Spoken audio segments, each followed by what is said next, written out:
მოდი ავხსნათ რა მოხდა რეალურად. დარტყმა გუშინ განხორციელდა რუსეთის ორ ავიაბაზაზე. იქ საუბარი იყო რომ მეტ ავიაბაზაზე იგეგმებოდა დარტყმები და იძახიან 5-ზე იგეგმებოდაო და ორი ავიაბაზა რეალურად დაიბომბა დრონების მიერ. ერთი ირკუტსკში და მეორე მურმანსკში, ანუ ერთი არის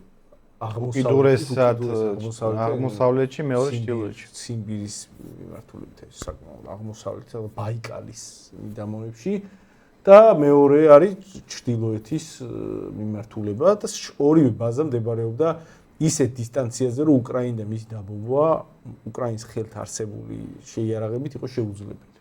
იქამდე ვერაფერს ვერ მიაწვდით.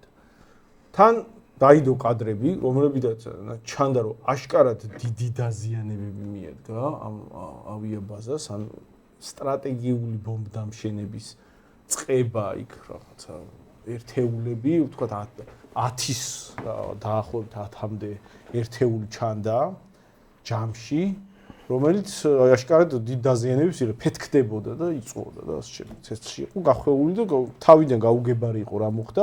მოდა ეს კადრები ვნახოთ, როგორ ხდება. შეიძლება და მე უკვე გავარჩიოთ რა მოხდა. ჩვენ აქ ახლა ხედავთ უკრაინულ FPV დრონს, რომელიც სტრატეგიული ბომბდამშენების თავზე გადაადგილდება. ახლა პარალელურად მოხდა სხვა დრონის შეტევა ამ ბომბდამშენზე და მსგავსი ასე ვთქვათ FPV დრონები, რომელიც აღჭურვილია ერთი რა თქმა უნდა დიდი ალბათობით კი არა და ალბათ 99%-ით ეს არის Starlink-ი, ანუ კოსმოსური ინტერნეტი, რომლითაც შეიძლება რომ დიდ დისტანციაზე მსგავსი მოწყობილობა მართო. ერთი, მეორე ასაფეთქებლით, ანუ ეს არის კამიკაძე დრონები, თვითონ ანუ ოპერატორი შეიძლება იჯდეს პირობითად კიევში და სადღაც მურმანსკში ეს მოწყობილობა, როგორც ჩვენ მერე გავარჩევთ, ასე ვთქვათ, დიდი ტრაილერის იმიდან ამოფრინდა და მის მიერ მართული ეს FPV დრონი დაეჯახა აი ამ სტრატეგიულ ბომბდამშენებს. ორიოდე სიტყვით რომ ვთქვათ კიდე ეს რა ბომბდამშენები არის, ეს არის საკმაოდ მოძველებული წინა საუკუნის 50-იან 60-იან წლებში შექმნილი სტრატეგიული ბომბდამშენები, რომლებსაც მე რა თქმა უნდა რუსები მოდერნიზაციას უტარებდნენ, მაგრამ მისი რეალური ამოცანა არის რომ გარკვეულ დისტანციაზე გადაიტანოს ბირთვული რაკეტები, ძირითადი დანიშნულება ეს არის და მე უკვე ამ პლატფორმიდან უფრო. ამ პლატფორმიდან ხდება მე უკვე სტარტი ამ ბირთვული ქობინის მატარებელი რაკეტის, ძირითადად ამ ამოცანით იყო დაპროექტებული, თუმცა ეხა უკრაინის შემთხვევაში არაბირთვული ქობინის მქონე რაკეტების გაშვებისთვისაც აქტიურად იყენებდნენ. და მოხდა ამ სტრატეგიული ბომბდამშენების დაზიანება. ხო, მოდი აი ჯერ ავხსნათ ეს სტრატეგიული ბომბდამშენების თვითონ უფრო დეტალური განხილვა, რამ ხელამნიშნულობა აქვს და რა რაოდენობის განადგურდა ეს შემდეგ გადავდოთ, ანუ კონკრეტულად ამ შემთხვევაში. აი რა განსხვავება მაშინ ტაქტიკურ ავიაციასა და სტრატეგიულ ავიაციას შორის? მე მოდა მოგვიანებით ვისაუბრებთ. მოგვიანებით ეს სურათი აღწეროთ, ხო? კი ბატონო, ზოგადად აქ რა სურათია? ანუ FPV დრონი რო მიხვდეთ FPV დრონი, აი ეს გავთიშოთ დროებით. FPV დრონები არის ესეთი კუსტარულად კეთდება, სამოქალაქო დრონებია, პატარა ზომის, საკმაოდ იაფია, $1000 ფარგლებში იყიდება, რომელიც აი დისტანციურად მართავ, ხედავ მისი კამერით მის გადაადგილებას, დაახლოებით ალბათ შეგიძლია კილომეტრ, ვთქვათ 5 კილომეტრის მანძილიდან შენ მართავდე, ამ დრონებზე კიდებენ ასაფეთქებელ მუხტს. ან ფაქტობრივად რაღაც $1000-1500-იან მოწყობილობას აკეთებენ და ამ დრონით ტანკსაწინააღმდეგო ჭურვით მიფრინავს, ეცემა ტანკებს და შავშან ტექნიკას ანადგურებენ, ამისთვის იყენებენ და ცხადია თვითმფრინავს თუ დაარტყვა, მით უმეტეს დიდ დაზიანებას მიაყენებს, მით უმეტეს თუ ეს თვითმფრინავი უკვე რაღაც სხვა რაკეტებით ან საწვავით არის დატვირთული, ხო? ასეთი FPV დრონების დიდი ოდენობა უკრაინელებმა თურმე დააგროვეს საწყობი საწყობში, რომელშიც ქმნიდა ვიღაცა დივერსიული ჯგუფი ან დივერსანტი ერთი, მაგრამ სავარაუდოდ ჯგუფი იყო რუსეთის ტერიტორიაზე იქნებოდა. რუსეთის ტერიტორიაზე დივერსანტების ჯგუფი, როგორც უკრაინელებმა თვითონ განაცხადეს, წელიწადნახევარი აგროვებდნენ აი სხვა ამ მოწყობილობებს. კი, უკრაინელებმა თვითონ მოაყოლეს მერე საინფორმაციო მხარდაჭერა ამ აქციას და აჩვენეს თვითონ ეს დრონები, ფოტოები და სად იყო განთავსებული, ანუ არსებობს ეგეთი რაღაცა კონტეინერი სახლი რა, მობილური სახლები არის კონტეინერში განთავსებული, რომელსაც ვიღაცას რო ჭირდება აი დავუშვათ სამშენებლო ობიექტზე, ეგრევე დგამენ, ხო? ეგეთი ასეთი კონტეინერი სახლები დაამზადეს, რომლის სახურავშიც იყო ჩალაგებული ეს FPV დრონები და ამ ჯგუფმა მერე განათავსა ეს კონტეინერი სახლები ამ ტრაილერებზე, რომლებიც დაიქირავეს, რომლებმაც არც იცოდნენ, ეს ტრაილერის ძღოლებმა არ იცოდნენ რა გადაქონათ. აი დაიქირავეს ტრაილერის ძღოლები, უთხრეს რომ დადეს ეს ტვირთი, რომელიც ჩიგით ჩალაგებული FPV დრონები, რომლებიც გაიხსნება ავტომატურად და ამოფრინდებიან ამ იმიდან, კონტეინერიდან. ამ ტრაილერის ძღოლმა არ იცოდა რა გადაქონა, ერთი გააგზავნეს მურმანსკის მიმართულებით, მეორე ირკუტსკის მიმართულებით და 5 ავიაბაზა იყო. ერთი ამურის ოლქშიც უნდა ყოფილიყო, ხო? ხო, 5 ავიაბაზა იყო და ამ 5 ავიაბაზაზე უნდა მოხდარიყო ასეთი თავდასხმა 5-დან 3 ან განეიტრალდა, ან ვერ მოხერხდა. ნუ ერთ-ერთის კადრები არის, რომ გზაზე ცეცხლი უკიდია, როგორც ჩანს. ეგ კადრებიც გვაქვს, შემიძლია ვაჩვენოთ მაშინ. გვაქვს. ხო, აი როგორც ჩანს, აი დანიშნულების ადგილამდე ვერ მიაღწია, ან სისტემამ არ იმუშავა. Хуярила, блядь. Пиздец, нахуй. Вот она стоит. 74-й регион. Будка сгоревшая. ეს ლაპარაკობს რაღაც უცენზურულ ლექსიკით, რომ აგერ სატვირთო მანქანა დავინახე დამწვარი და იქიდან რაღაც ეფექტებოდა. მეორე ვიდეოც გვაქვს, სადაც ჩანს უკვე სამართალდამცავები მისულები არიან ამ სატვირთო მანქანასთან. მას ამოწმებენ და უკვე ერთ-ერთი შედის შიგნით და მაგ დროს ფეთქდება, ესეც ვაჩვენე.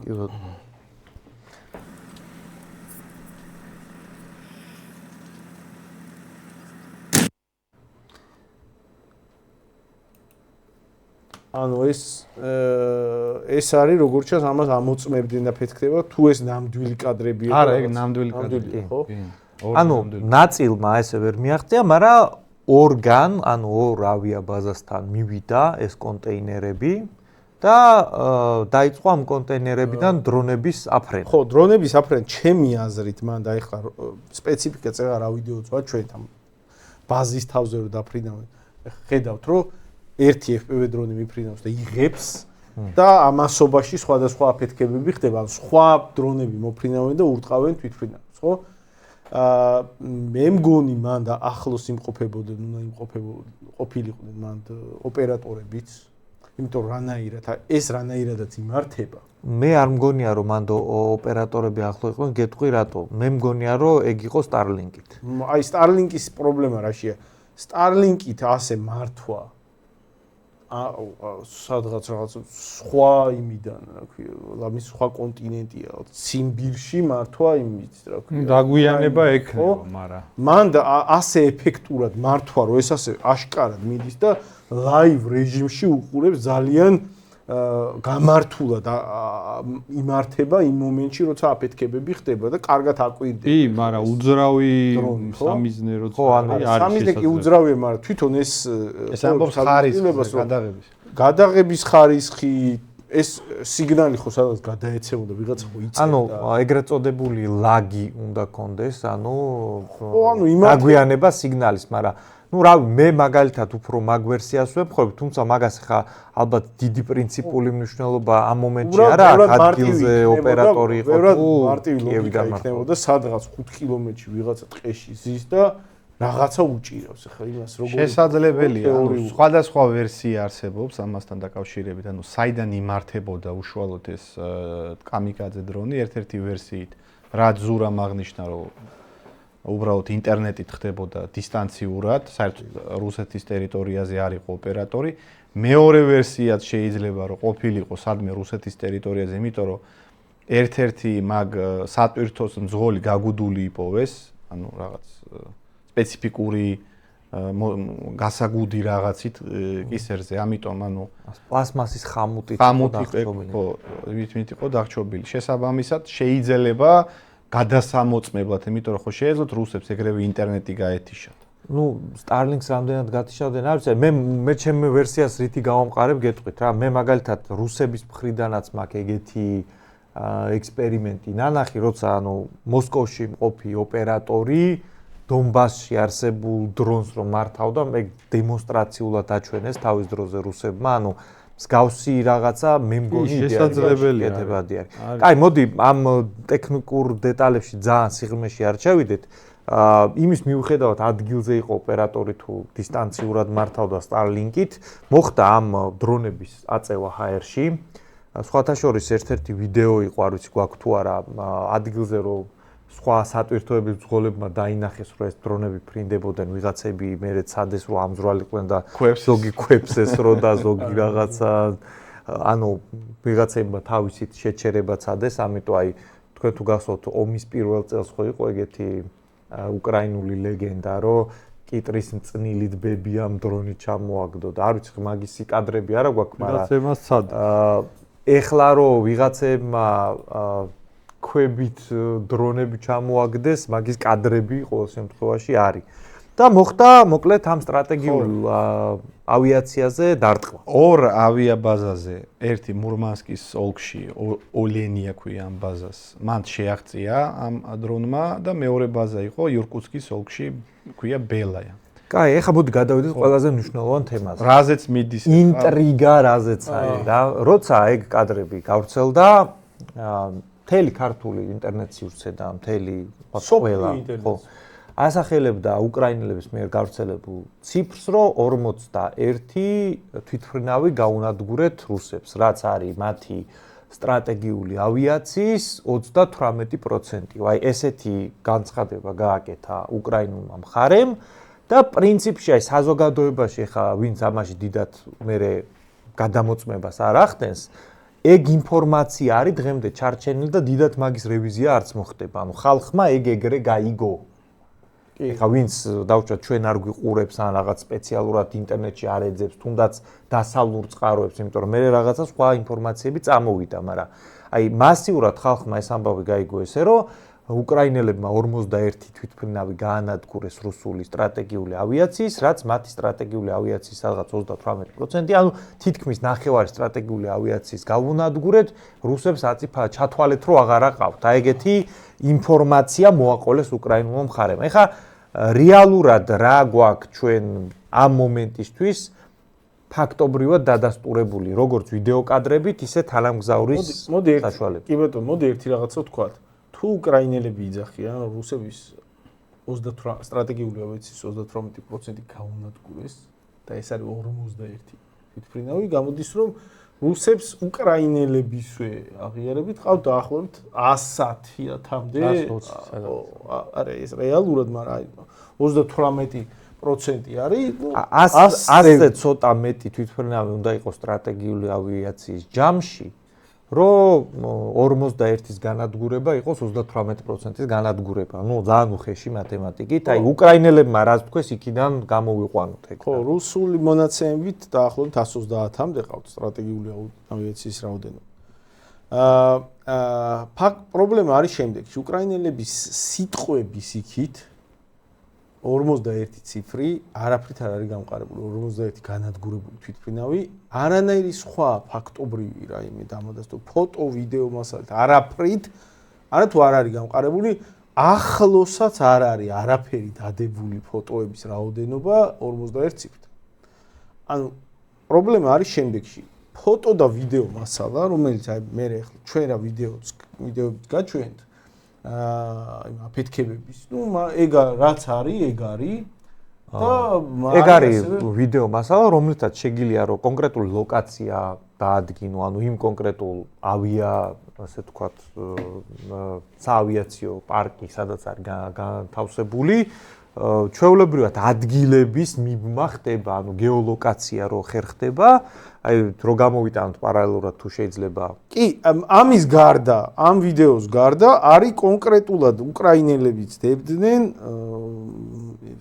სატელიტურ ფოტოებს ამ აეროპორტების იქ არსებული და დაფიქსირებული სატელიტიდან დაზიანებების და კონკრეტულად შეიძლება ამ ფოტოებით დათვლა, რამდენი თვითმფრინავი იდგა, რამდენს აღენიშნება დაზიანება, ჯამში საერთოდ თლიან და აი სატელიტური ფოტოებია და აი ხა რასაც გაჩვენებთ არის ამ შეტევის შემდგომ გადაღებული სატელიტური ფოტოები, რომელიც გავრცელა დასავლურმა მხარემ, ეს არ არის რუსების წყარო, ეს არის დასავლური წყაროები, მათი სატელიტების შედეგად და მათი ანალიზის შედეგად არის წარმოდგენილი ორივე ავიაბაზაზე, რა შედეგები გამოიწვია ამ თავდასხმას. აი ნახეთ ახლა სატელიტური ფოტოებზე, აი თქვენ თვითონ ხედავთ, რომ საკმაოდ კარგი გარჩევადობაა თვითმფრინავის და თან მით უმეტეს სტრატეგიული ავიაციის ზომის თვითმფრინავის დაფიქსირება ამ ფოტოების ხარისხით, რომ აი ეს მართლა ეს თვითმფრინავი დგას და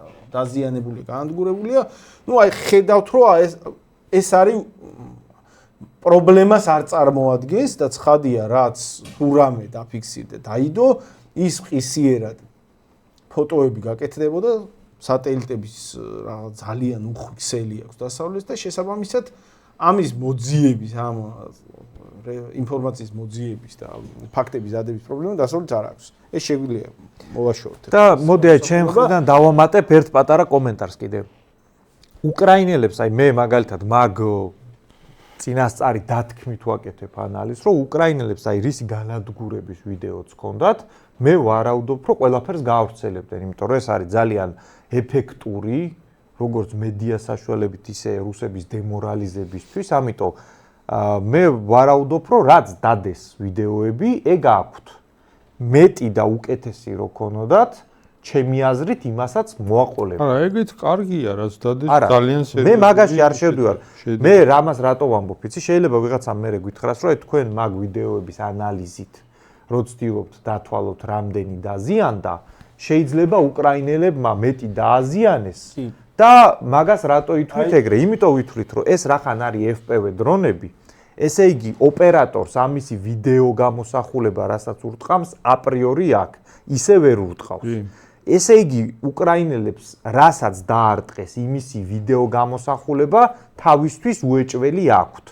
და ამ სიტუაციაში მე ვარაუდობ, რომ რაც ქონდათ ყველაფერი გამოუშვეს, იმიტომ რომ ეს ძალიან ძლიერი მედია ზემოქმედების საშუალება. ეგ ცალსახად. ნახეთ, FPV დრონი ნიშნავს დრონს, აი ფრინავ მოწყობილობას, რომელიც მიფრინავს დისტანციური მართვით, რასაც ხედავს მართველი, შეუძლებელი სხვანაირად მართო, ხედავს გამოსახულებას, რომელიც გადაიცემა კამერით და ბუნებრივად ჩაიწერე, ხო? იმიტომ რომ ამ ხელა ოპერაციას დგამდა, ამის ჩაწერა არის ერთ-ერთი მთავარი ამოცანა ამ საინფორმაციო ბრძოლის, ხო? შესაბამისად ყველა დარტყმა, რომელიც განხორციელდებოდა, უნდა დაენახა უკრაინულ მხარეს, ანუ მართლ ოპერატორს შეუძლებელია სხვანაირად, მაშინ ვერ მართა და ვერ მიაღწია ამ დრონმა იქამდე. შესაბამისად, ყველაფერი რაც იქამდე მიფრინდა და მოხვდა, ხელში ხედავდა უკრაინელი ოპერატორი და ამის ჩაწერა მიმდინარეობდა. ამიტომ თუ რაღაცა არიდება, ესე იგი არა აქვთ. ეგ ერთი და მეორე. თუ არ ვიცი ხა ხვალ და ზექუ რაღაცა დაიდება, მე მაგის ანალიზსაც გავაკეთებ და ვიტყვით, რომ ახალი ინფორმაცია გამოჩნდა, მაგრამ აი ეხა რაც გვაქვს ხელში ინფორმაცია, მაგის ანალიზით უნდა ვხემძღვანელოთ. რაც აფეთქდა, იმაზე ვიდეო უკრაინას აქვს. კი. არ ვიცი რატო გაგიჟდა და არდებს თუ რა ხდება, თუ რამე აქვს და არდებს, მაგრამ რაც აფეთქეს იმის ვიდეო რო არ ქონდეს შეუძლებელი. სხვანაირად იქამდე ვერ მიფრინდებოდა. მაგის გარდა ამათ უნდა ემართათ და ისე მიეყვანათ. ხო, მაგის გარდა სატელიტიდან მაგერ ხედავთ. ეგა ყველაზე მნიშვნელოვანი. მეორე ადგილს მით უმეტესად ყველგან დაინახავდნენ და გადაიღებდნენ. ხო, იმასთან დაკავშირებით, FPV დრონთან დაკავშირებით, რასაც ხსნით, რომ შენ ვერ დაარტყავ თუ ვერ ხედავ. თუ ხედავ, ესე იგი იწერ. ეგ ერთი ვერსია და თუ იწერ და არ აქვეყნებ, მაშინ რა აზრი აქვს? რატო არ აქვეყნებ? სანამ ცხელია, მაშინ უნდა გაავრცელო ეფექტისთვის, ხო ასეა? ეხლა ერთი თვის მერე ვინ გამოაქვეყნებს. ეგ ერთი ვერსია და მეორე ეხლა ეს თვითმფრინავები იმყოფებოდა ღია ცის ქვეშ. ანგარებში არ იყო, გადახურულში არ იყო, ეგეც ძალკე პრობლემაა. მაგაზეც ვისაუბრებთ ისე რა ხდება, ანუ ერთი ანგარი რატო ვერ აშენდა. ხო და რაც აფეთქდა, ან რაც განადგურდა და რაც დაზიანდა, იმას ცხადია ეს ახლა ონლაინ რეჟიმში მაგას აკვირდებოდა მაგ სპეცოპერაციას ნატოს ცათამბჯენები, ისა ცათამბჯენები მეთქი. სატელიტი. ხო და რა განადგურებული თვითმფრინავების რაც იყო, იმის სურათები უკვე დაიტო და ვაჩვენეთ უკვე, ხო? შესაბამისად, თუ კიდევ არის განადგურებული და არიდება, ნუ ეგ ალოგიკურია. აი როგორც ახლა ეს ფოტო აჩვენეთ, როგორც ეს ფოტოები ამ დაზიანებული განადგურებული თვითმფრინავების გადაიღეს სატელიტით დასავლურმა სპეცსამსახურებმა, ზუსტად ასევე რუსეთის ტერიტორიის ნებისმიერ წერტილში აქვე მით უმეტეს ამ ბაზაზე გვერდით თუ იყო კიდე რა ვიცი 100 მეტრის მოშორებით კიდე სხვა თვითმფრინავები რომელიც ამ ფოტოზე არ ჩანს ყველაფერს გადაიღებდნენ და ბუნებრივია დადებდნენ იმიტომ რომ ამ დღეებში გუშინე დღეს არათუ ასეთი ფოტო მტკიცებულები ზოგი რა ვიცი ვიდეო თამაშების კადრებს ავრცელებენ უკრაინული მხარე ვაჩვენოთ ეს არის ჯერ არ არის ეს არის მანამდე და აი შემდეგი ვაჩვენოთ აი კონკრეტული რაც თვითონ გამოაქვეყნეს. აი ეს არის დაუშვათ ერთ-ერთი ბაზა, სადაც არის აღნიშნული უკვე კონკრეტული დაზიანებები, აი დაუშვათ წარწერები რაც არის გაკეთებული, ეგ არის მონიშნები. აგერ განადგურებული Tu-22M3, მეორე წერი განადგურებული Tu-22M3 მეორე, განადგურებული Tu-22M3, ეს 3, ანუ აქ არის 3 განადგურებული. აქ არის Tu-95 განადგურებული, გვერდზე არის შესაძლოა დაზიანებული იყოს Tu-92 მეორე, ან ზუსტად არიციან და კიდე არის ორი განადგურებული Tu-95. აგერ Tu-22M3-იც არის, ანუ ამ ფოტოზე არის 5 ერთეული, ამ ერთ ფოტოზე და მეორე ფოტოზე არის 3 ერთეული განადგურებული. რეალურად აი ახლა რაც რეალურად მუსირებს კადრები და რაც ეს რასაც ახლა ჩვენ სატელიტებით ნახულობთ იგივე და იგივე კადრებია ნაჩვენები იქ აფეთქებების კადრები დრონის კადრები ხო დრონის კადრები რაც არის იგივე თვითმფრინავების აფეთქებებს ხედავთ და ჩვენ იმ კადრებში ხედავთ რომ იქით მეტი თვითმფრინავები კი აღარ დგას ეგ არის რაც იყო მაგ ბაზარში მოდი ახლა შევაჯამოთ ესე იგი გვაქვს ორი წყარო ერთი არის დრონების ვიდეო გადაღება როცა რაღაცებს ეჯახებიან, მეორე სატელიტური გადაღება მერე ზემოდან. ამათ ინფორმაცია ერთმანეთს ემთხვევა. აი რომ მიხვდეთ, საიდან დავითვალეთ და შეფასებაზე რომ გადავალთ ამ ასე ვთქვათ ოპერაციის, რომ დარწმუნებული იყოთ, რომ ობიექტურ ანალიზს ვაკეთებთ, უნდა იცოდეთ, რომ ორი სხვადასხვა წყაროს შედარებით რა ციფრზეც გავედით, მაგ ციფრზე გვექნება საუბარი. რა ციფრი არის ეგ? დაახლოებით აქ საუბარი არის 8-9 ერთეული, აი მთლიანად რაზეც მიდის საუბარი. ნუ ერთ-ერთზე რო არის რომ possibly damaged, ანუ შესაძლოა დაზიანებული, მოდი ეგ დაზიანებული კი არა, განადგურებულში ჩავთვალოთ, რომ არ თქვან, რომ აი თქვენ ამცირებთ ამ ციფრებს. დადასტურებულ რაოდენობას იძახი 9 ერთეულს იძახი. დადასტურებულ ფოტოები. დავამრგვალოთ 10 ვიდეოებით. და ამის იქით არაფერი ფაქტი არც ფოტო, ვიდეო ფაქტი არ დადებულა. შეიძლება აი ჩანდა მაგალითად, როცა ეს დრონები მიფრინავდნენ, მიდამოებში ჩანდა მცირე ვერტფრენები, რაღაცა მცირე საფრენი აპარატები, არასტრატეგიული ავიაცია და შეიძლება ვივარაუდოთ, რომ ისინი დაზიანდა. თქვათ მაგალითად რაღაც პატარა ვერტფრენი, რომელიღაცა გვერდზე დგას, არასტრატეგიული ავიაცია, კადრებში ეგეც ჩანს და მათაც მიიღეს რაღაც. შეიძლება არ ვიცი. რაც შეეხება ეს სტრატეგიულ ავიაციას, საუბარი არის 9 ერთეულს. მეტი ფაქტი, ფოტო, ვიდეო, მტკიცებულება, ამის იქით არ არსებობს. ამის იქით თუ რამეზე, რა ვიცი, ვიღაცა დადებს რამე ფაქტს, ამდენად შეგვიძლია ვილაპარაკოთ. ამის იქით ისმის მხოლოდ უკრაინის სიტყვებზე დაფუძნებული განცხადებები, რომ 41 ერთეული სტრატეგიული ავიაციის თვითმფრინავი გაანადგურეს. არიდება არც სატელიტის მტკიცებულები, არც ფოტოები. 4ჯერ გაბერილი. ესე იგი, შეჯამებას გავაკეთებ, ანუ რაც აქამდე, რაც მოვყევით. რუსეთის ტერიტორიაზე, რომელიც არის ძალიან შორს უკრაინის ტერიტორიიდან დაბომბვა შეუძლებელი იმის შორეზე, იქვე რუსეთში მაცხოვრებელი უკრაინის როგორც ჩანს აგენტურა, დივერსანტები გაუშვეს 5 ბაზის მიმართულებით სატვირთო მანქანებით, დრონები. ძღოლებმა არაფერი არ იცოდნენ. მანქანები ადგილზე რომ მივიდნენ, ის დრონები აფრინდა მანქანებიდან და 2 ბაზაზე მოასწრო 9 თვითმფრინავის განადგურება. დანარჩენი სატვირთო მანქანები თვითონ აფეთქდნენ, ანუ იქ ვერ მოეწოდეს, ან გამოიჭირეს, ან არ იმუშავეს. ან შეიძლება დროში არ დაემთხვა, რაღაც ღია არ იყო ის დრონების. მაგაზე ინფორმაცია არ გვაქვს, ხო, ანუ ისინი იმათმა ვერ მიიტანეს წარმატებით იერიში. საბოლოო ჯამში, შეფასება, ხო, აი რანაირი ოპერაცია იყო ეგ? კი, უნდა ითქვას, რომ ძალიან მაგრად დაგეგმილი ოპერაციაა. ანუ ოპერაცია იყო მაგრად დაგეგმილი, იმიტომ რომ მართლაც ეხლა გიორგიმ რაც ახსენა, რომ ანუ გადახურული რატო არ იყო, ეგ მართალია, ანუ იდეაში უნდა ყოფილიყო გადახურული, მაგრამ როგორც ჩანს, იმ სიშორეზეა ტერიტორიულად, რომ ანუ ვერ წარმოედგინათ, რომ მან ნახე, სინამდვილეში მან არის ცოტა სხვა მიზეზი. აი, დავუშვათ რუსებს გამანადგურებლების შემთხვევაში ანგარებს რატო არ აკეთებენ? ეგ რავი, აი მართლა ერთმა ღმერთმა იცის, იმიტომ რომ ამ ომის ფარგლებში რამდენჯერაც რუსებს ესეთი რაღაც ჩაუტარეს უკრაინელებმა, ანუ აი თვითონ რუსები ვერ ხვდებიან რომ ამ ანგარებს რატო არ ვაკეთებთ, მაგრამ სტრატეგიული ბომბდამშენების შემთხვევაში მაგას აქვს თავისი მიზეზი.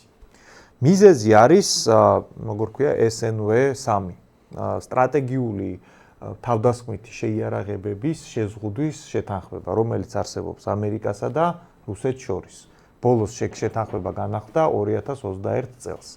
ამ შეთანხმების ფარგლებში, როგორც ამერიკას, ისე რუსეთს ვალდებულება აქვს სტრატეგიული ბომბდამშენები განთავსებული კონდეს ღია ასაფრენ ზოლზე, რომ ზემოდან კონტროლი შეიძლებოდეს, რომ მეორე მხარე დარწმუნებული იყოს, რომ ეს სტრატეგიული ბომბდამშენები არ არიან ბირთვული მატარებლებით აღჭურვილი და ასაფრენად არ ემზადებიან. ეს იმისთვის არის ორივე მხარეს გაკეთებული, რომ დაძაბულობის ხარისხი აკონტროლონ ერთმანეთი.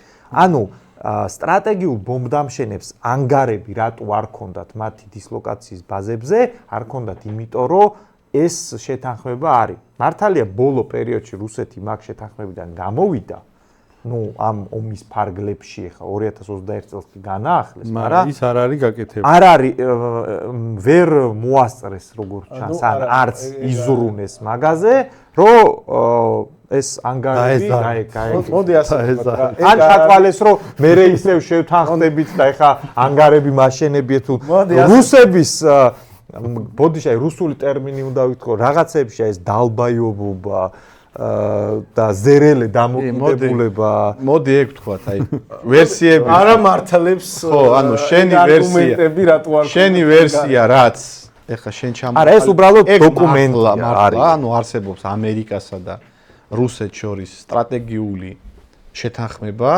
და როგორ უნდა გადაამოწმოს ეხლა ამერიკამ ან რუსეთმა, რომ ეს სტრატეგიული თვითმფრინავები და ბომბდამშენები თავის ადგილას დგას და სადღაც არ არის დაქოქილი აფრენისთვის არ ემზადებს. ხო, როგორ ღია ცის ქვეშ უნდა იყოს და ორივე ქვეყანას გააჩნია სატელიტები და ონლაინ რეჟიმში აკონტროლებს. ეხლა არა ის ნემსი რო ჯიბეს ჩაიდო და გადაიტანა.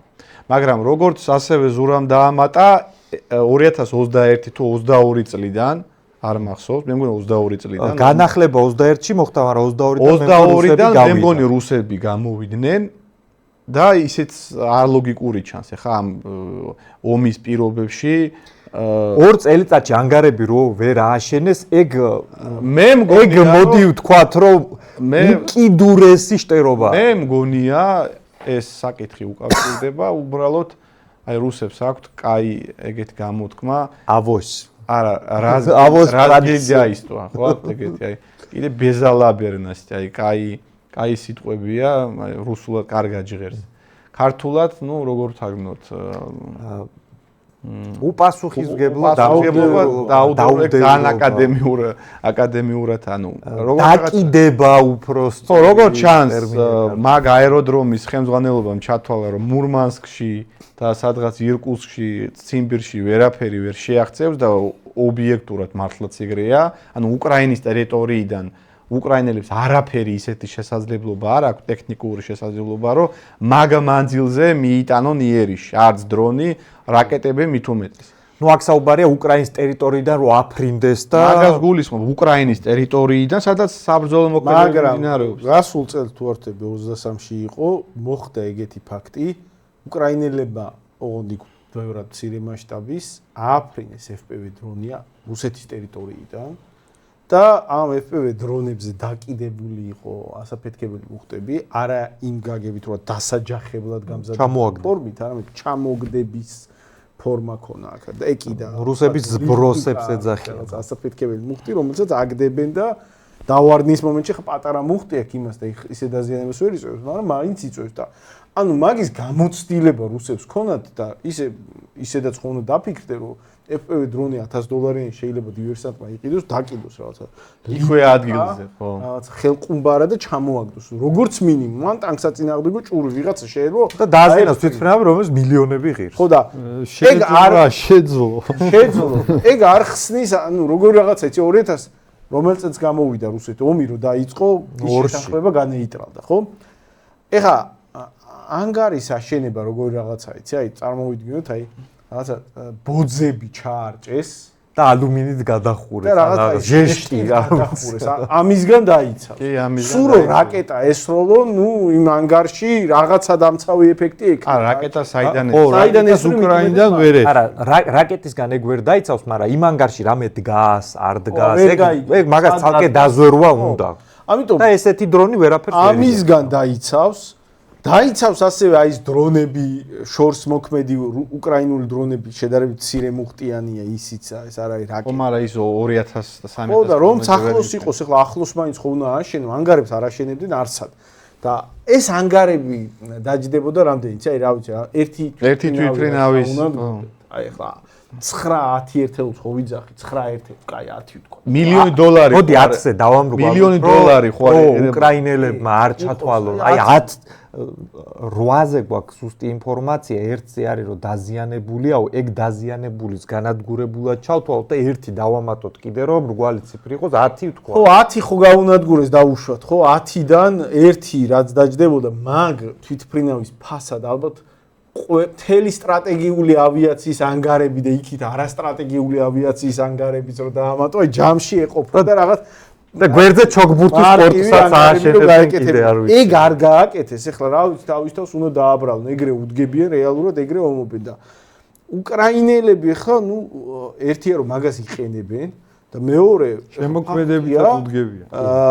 ბევრად მცირე რესურსების პირობებში სადაც ნუ შესაძლებლობები შეუდარებლად დიდია რუსების მხარეს, შემოქმედებითად უდგებიან ომის პროცესს და ნუ გეგმავენ ისეთი ხარისხის დივერსიულ ოპერაციებს, როგორც ეხლა მაგალითად მათ შორის ეგ ფილმებში ხო არის რაღაც კაპიერებული, რაღაც ბრიტანული და რაღაც ამერიკული სპეცსამსახურები. არ ვიცი იმათი ხარისხი როგორია, იმიტომ რომ იმათი საომარ მოქმედებებში ეფექტურობა არ გვინახავს, მაგრამ უკრაინელები აშკარად ძალიან ერთ რაღაცას დავამატებ უბრალოდ, ეხლა მანდ უკრაინელებს ერთი ძალიან მნიშვნელოვანი უპირატესობა აქვს ბრიტანელებთან შედარებით და იგივე ამერიკელებთან, რომ ხა რუსეთში უკრაინელი რო ცხოვრობს, ვერავინ ვერ გაარჩევს, ხო?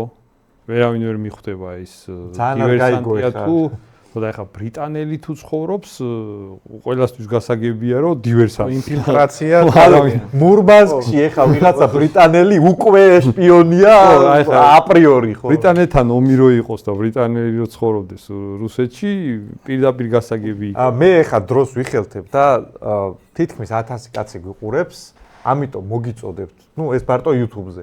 მოგიწოდებთ, რომ დაალაიქეთ და გამოიწერეთ ჩვენი ეს გვერდი იმისთვის, რომ შინაარსიანი განხილვები თქვენთან მოვიდეს და არ დაუკარგოთ ერთმანეთი ასე ვთქვათ მოყურებლებს.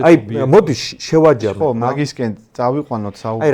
რა შეიძლება ვთქვათ ამ ოპერაციაზე? მაგრად იყო დაგეგმილი.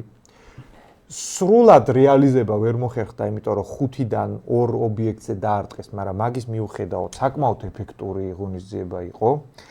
რუსებმა მიიღეს მნიშვნელოვანი ზიანი და უკრაინელებმა მე ეგ ზიანი გააბუქეს დაახლოებით 4-ჯერ. ეს არის ჩემი აზრით ფაქტოლოგია.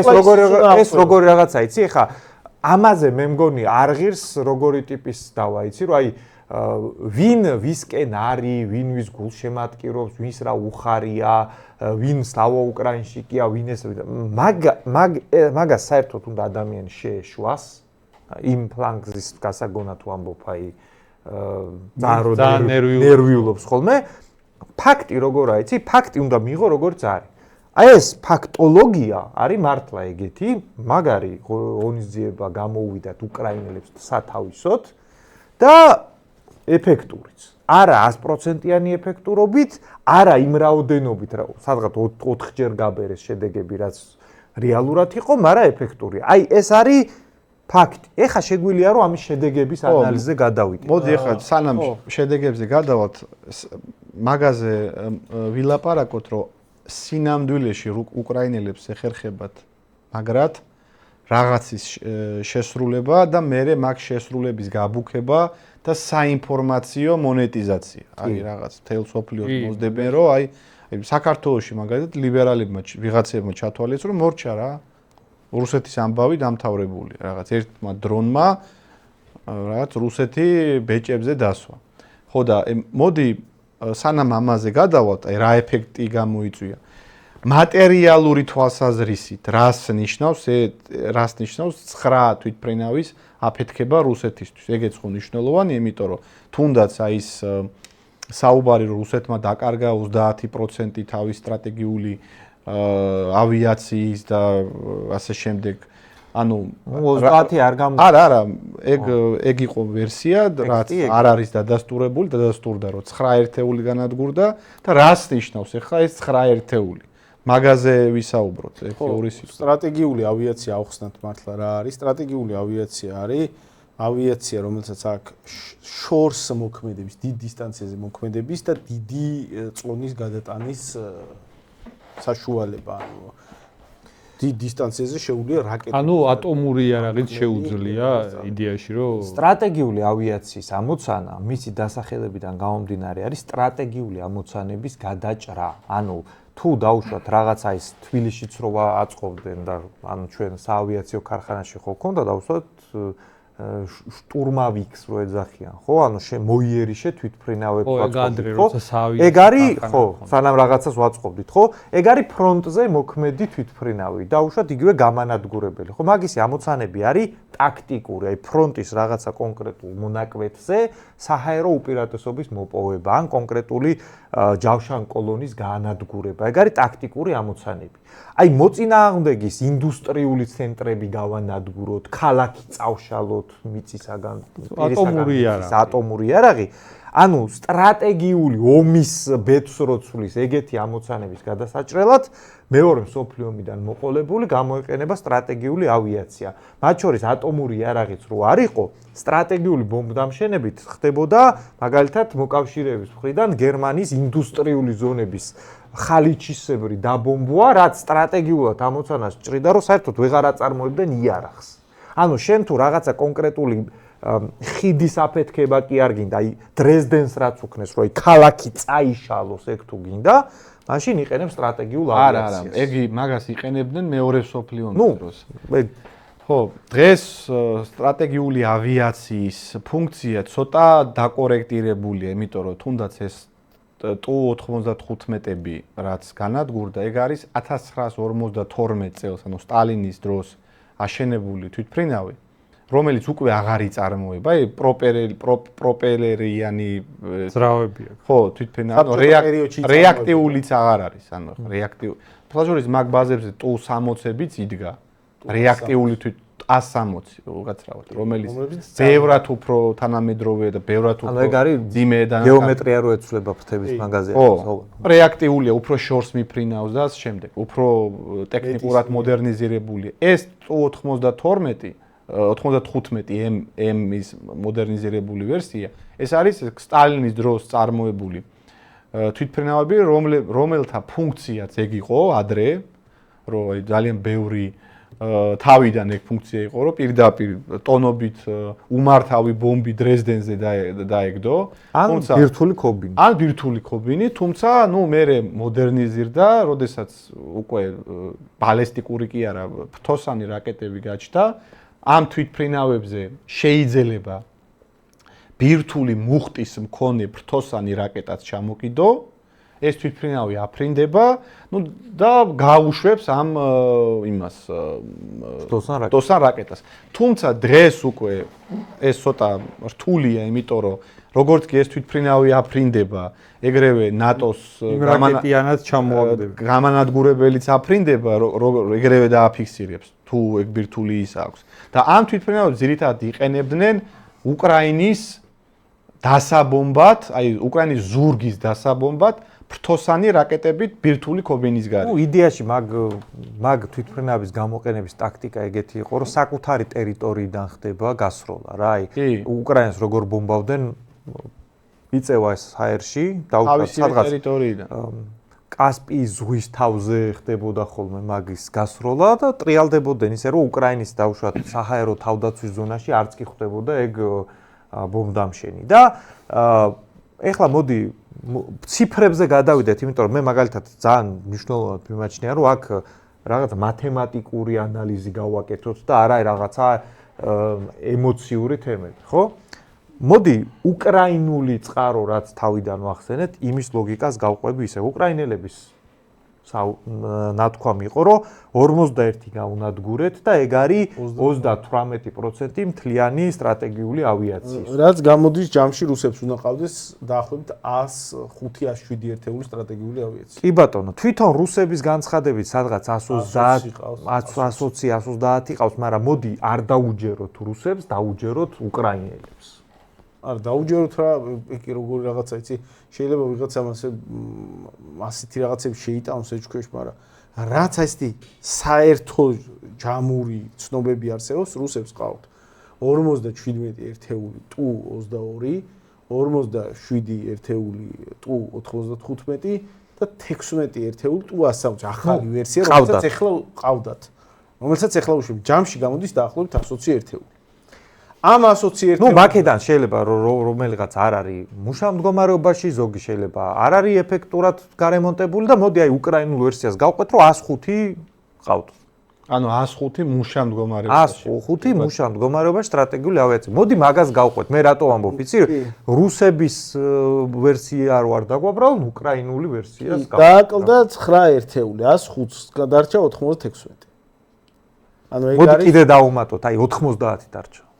ხო, რატო არ ვიცი, მაგრამ ვაჩუქოთ ეგ იდეა, მივიცეთ თქვა იმ ხალხს, ვისაც ვინც თulis რომ ეგ ვერსია უფრო. რატო არ ვიცი, მაგრამ ეგრე დავთვალ. 90 სტრატეგიული ბომბდამშენი დარჩა. შეგვიძლია თუ არა ეგ შევაფასოთ აი ეს ციფრები, რომ 105-დან სინამდვილეში 95-მდე ჩამოუყვანეს სადღაც, მაგრამ მოდი 90-ზე დავამრგვალოთ. რა ვიცი, 120 ყავდათ და ჩამოუყვანეს 111-მდე, 103-მდე. კაი.